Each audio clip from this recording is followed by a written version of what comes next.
All right, so now looking at asynchronous, there's no set schedule for when you meet for your class. You may have office hours or things like that you offer for people who are willing or wanting to ask questions, but really there's no set schedule.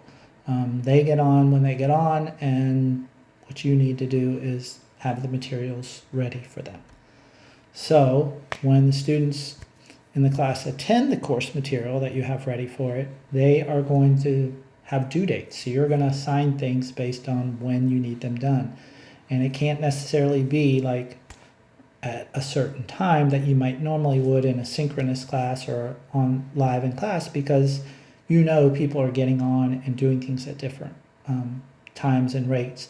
So you might have to have longer time periods where you have assignments, give them 3 or 4 days or a couple days, and so they know they're checking for certain things. And there's a little more structure involved with the asynchronous, because you have to kind of figure out how they're going to be doing stuff on their own, because there's going to be a lot of distraction. And so for people who are working in asynchronous environments, working on their own time management is very hard and difficult. Looking at a computer and not getting distracted, things that normally might take 20 minutes in class might take 40 minutes at home, just because somebody else is not there, they're not bouncing ideas off each other, or the content is just not speaking to them that you provided, and so they may need assistance.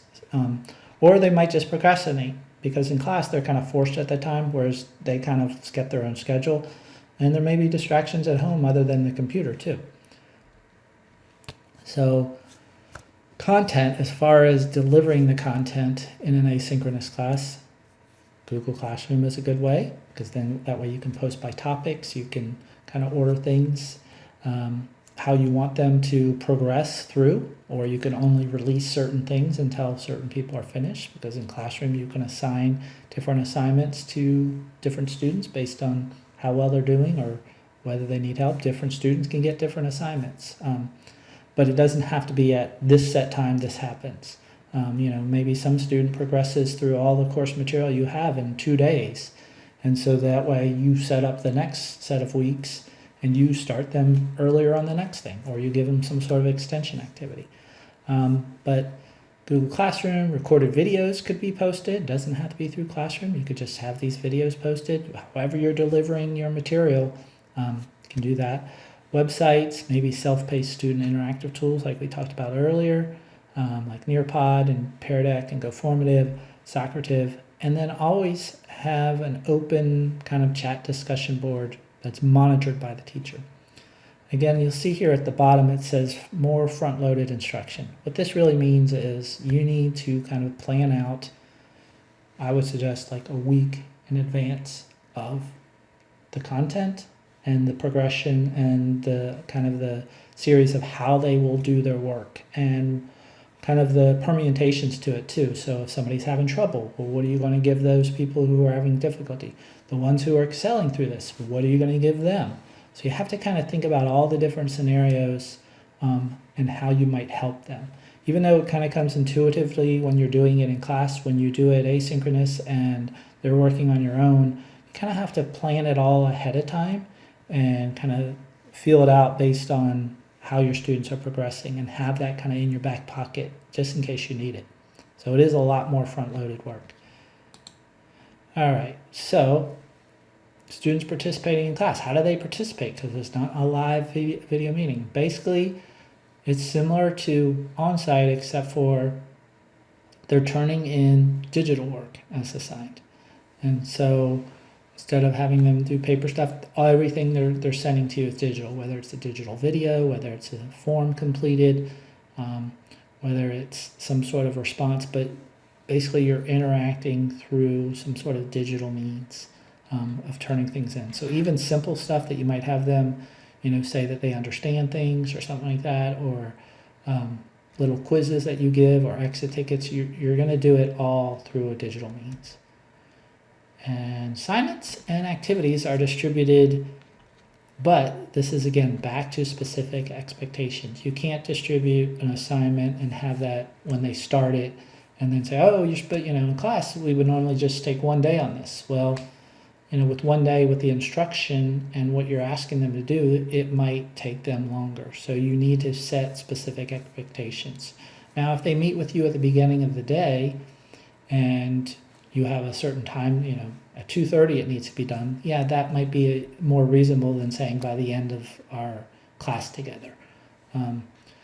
But since you're not necessarily meeting in this class, students are trying to organize their day how they think it's going to work best for them. So giving them specific expectations, like this should take you 30 minutes to do, and it's due on every Wednesday. So every time we do you do set activity, where you listen to a lecture, you have to write a 400-page ticket response, and those are always due on Wednesday. And I always post the new content on Thursday, so they have an entire week to do it. Things like that are going to be very important for assignments and activities, the expectations of what the students are supposed to do, because there's a lot of confusion with things like this if you don't outline them specifically for them. Again, back to feedback. It's so important to provide feedback, and you're going to be able to give more personalized feedback online than maybe you would in class, because your time together is going to be stretched because you're not necessarily meeting all the time. But you also will have some students that you don't even see or talk to, and basically you're just seeing their work, and so you don't know necessarily in communicating with them via those means if they really understand. But the feedback is going to be on demand. If a student never asks you for questions and they're turning things in and everything seems fine, you might not know really how well they're doing, even though that they seem like they're doing it okay.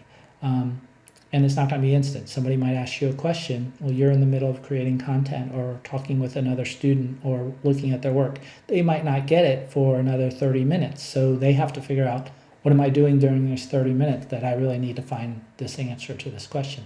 Do I go on to my other work? Do I take a break? Those kind of things.